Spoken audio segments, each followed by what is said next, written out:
Hinahamon ko si Senator Jingo Estrada, mag-file kayo ng exclusion sa korte. Huwag kayong magtago sa inyong parliamentary immunity sa Senado.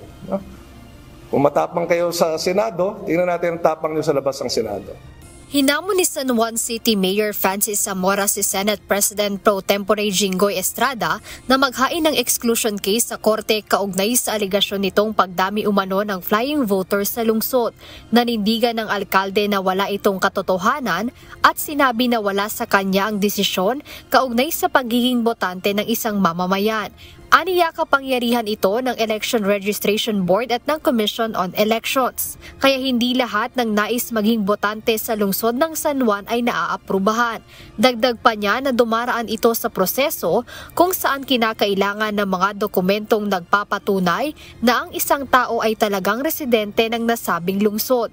Samantala pinaliwanag ni Attorney Donna Camitan, isang election lawyer, na nasa Municipal Trial Court ang desisyon sa pag-aalis ng mga botante sa isang lugar.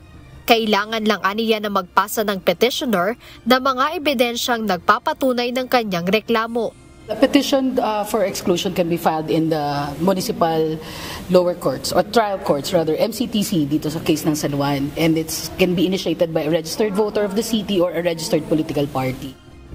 Nanindigan naman si Mayor Zamora na ginagawa niya lang ang kanyang trabaho at hindi aniya kailangan pa ng flying voters.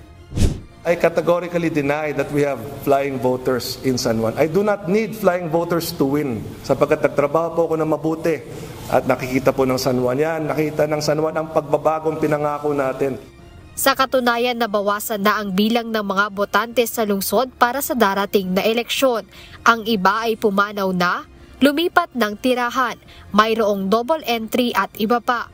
Gusto ko pong malaman ninyo na itong padating na elections ay halos 9,000 voters po ang natanggal sa voters list ng San Juan. Kaya ako po ay nagpapasalamat sa COMELEC sapagkat ginagawa nila ang kanilang trabaho.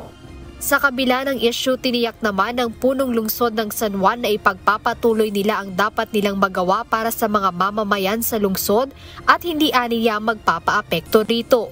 Wala pang reaksyon o komentaryo si Senator Estrada sa mga pahayag na ito ni Mayor Zamora. Samantala, sinagot na ni Senate President Pro Tempore Jinggoy Estrada ang hamon ni San Juan City Mayor Francis Zamora na mag-file ng petition para sa exclusion of voters sa lungsod. Ayon sa mambabatas, malakas ang loob ng alkalde na maghamon dahil tapos na ang period of filing ng naturang petisyon.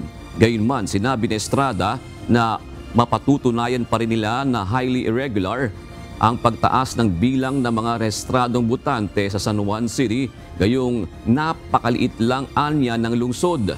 Bago pa man anya lumabas ang issue na ito, ay may naihain na rin na petition for annulment ng voters list ng San Juan City noong 2022 matapos isagawa ang halalan sa nasabing taon.